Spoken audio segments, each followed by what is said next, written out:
গোৱালপাৰাত খেলুৱৈৰ বাবে মুকলি হ'ল ভক্তি মেধি সুইমিং পুল।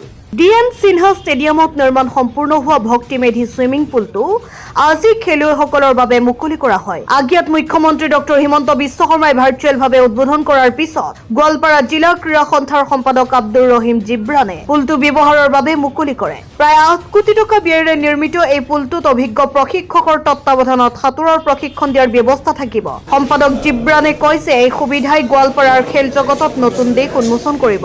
উল্লেখযোগ্য যে ডিএন সিনহা ষ্টেডিয়াম, চৌহদৰ ইনডোৰ ষ্টেডিয়াম, পেভিলিয়ন আৰু চেণ্টেটিক ট্ৰেক নিৰ্মাণৰ কামো চলি আছে। এই সকলো সম্পূৰ্ণ হলে ষ্টেডিয়ামখন এখন আধুনিক স্পৰ্টছ কমপ্লেক্স হিচাপে গঢ় লৈ উঠিব। News desk report and time.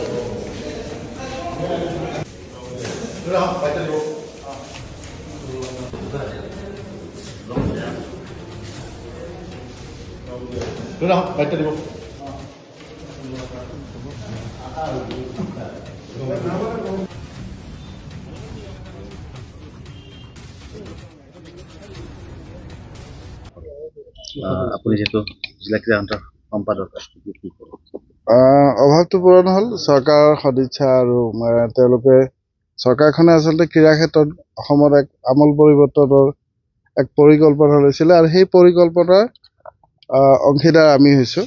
যে আমি য'ত থিয় হৈছোঁ চুইমিং পুল, এইটো ভক্তিমেধি চুইমিং পুল। চুইমিং পুলটো 8.5 কোটি টকা দি নিৰ্মাণ কৰা হৈছে। 8 কোটি টকা, সেইটো হ'ল 8 কোটি 67, 8.67 আছিল। সেইটো হ'ল 8 কোটি 67 লাখ টকা দি ইনডোৰ ষ্টেডিয়াম। আৰু এই লেফ্ট চাইডে আপোনালোকৰ পিছফালে চাব, সেইটো 75 লাখ টকা দি এটা পেভিলিয়ন বনোৱা গৈছে।